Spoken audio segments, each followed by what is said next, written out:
Salam persaudaraan dari Bukit Sandar Matahari Ledalero. Kami menyapamu semua dalam senandung ucap salam dalam Sang Sabda. Bacaan Injil dan Renungan hari ini, edisi 7 Desember 2023, hari Kamis Pekan Advent pertama, peringatan Santo Ambrosius, Uskup dan Pujangga Gereja.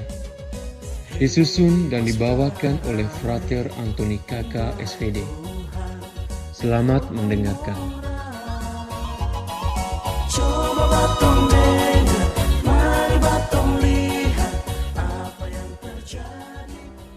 Bacaan diambil dari Injil Matius bab 7 ayat 21, dilanjutkan ayat 24 sampai 27.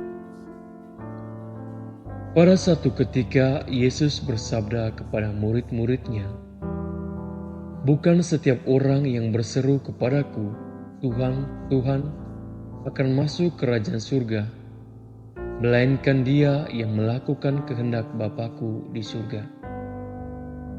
Semua orang yang mendengar perkataanku dan melakukannya, ia sama dengan orang bijaksana yang membangun rumahnya di atas batu. Kemudian turunlah hujan dan datanglah banjir, lalu angin melanda rumah itu. Tetapi rumah itu tidak roboh, sebab dibangun di atas batu. Tetapi setiap orang yang mendengar perkataanku dan tidak melakukannya, ia sama dengan orang bodoh yang membangun rumahnya di atas pasir. Kemudian turunlah hujan dan datanglah banjir, lalu angin melanda rumah itu. Maka robohlah rumah itu dan hebatlah kerusakannya." Demikianlah sabda Tuhan. Terpujilah Kristus.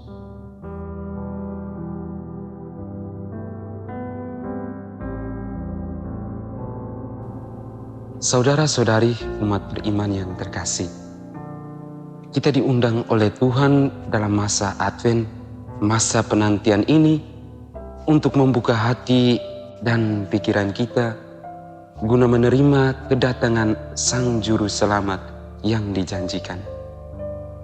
Dalam masa penantian ini pun kita diajak untuk senantiasa mendengar dan merenungkan sabda Tuhan sembari melaksanakan apa yang difirmankan oleh Tuhan. Melalui bacaan Injil hari ini, Yesus memberi penekanan penting terkait sikap mendengar yang harus diimbangi atau sejalan dengan tingkah laku hidup kita di dunia ini. Pentingnya keterbukaan hati untuk mendengar sapaan Tuhan menjadi pintu masuk menuju keselamatan yang telah dipersiapkan Tuhan bagi seluruh umatnya. Namun perlu diingat bahwa sebagai pengikut-pengikut Kristus, tugas kita tidak sebatas mendengarkan firman Tuhan.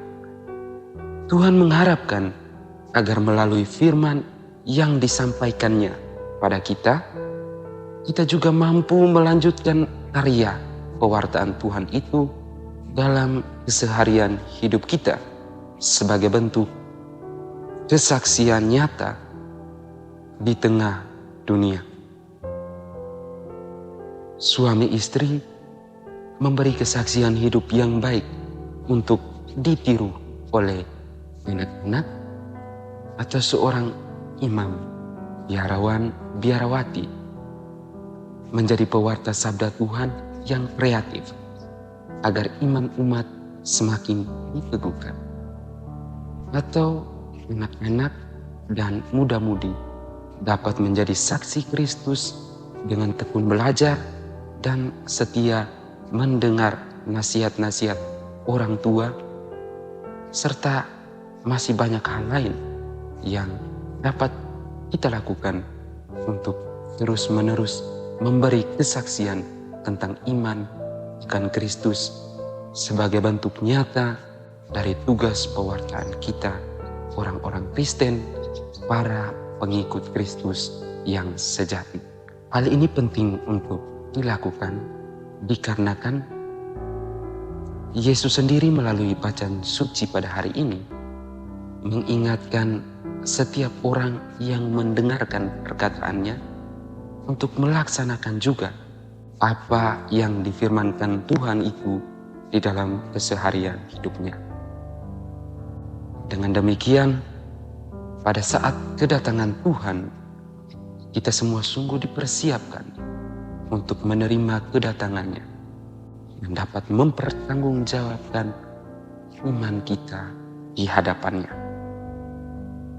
Tentu hal ini bukanlah hal yang mudah bagi kita semua mengingat tugas kita sebagai saksi-saksi Kristus di tengah dunia.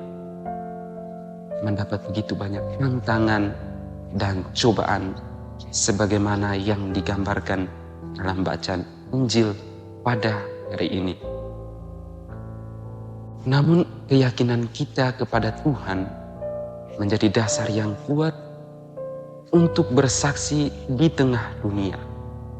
Sebab Tuhan pun senantiasa menyertai dan menjamin hidup setiap umat yang setia melaksanakan apa yang difirmankan dan dipercayakan oleh Tuhan padanya. Pertanyaan bagi kita adalah, sudahkah kita melaksanakan perintah Tuhan sambil menaruh kepercayaan yang utuh kepadanya? Ataukah kita masih ragu dan takut untuk melaksanakan apa yang difirmankan Tuhan pada kita? Yakinlah pada Tuhan dan serahkan seluruh diri kita pada penyelenggaraan ilahinya. Maka kita pun akan diselamatkan oleh Tuhan. Semoga. Hei bersaudara, umat Tuhan di lubang murah. Sahabat-sahabat pencinta Sang Sabda, kita baru saja mendengar bacaan Injil dan renungan edisi hari ini. Sampai jumpa kembali pada edisi berikut. Terima kasih kepada Divisi Kerohanian website Seminari Tinggi Santo Paulus Ledalero. Semoga Sang Sabda menjiwai seluruh pengalaman hidup kita hari ini. Tuhan memberkati kita sekalian. Amin. Dalam satu hati, di dalam kasih Yesus.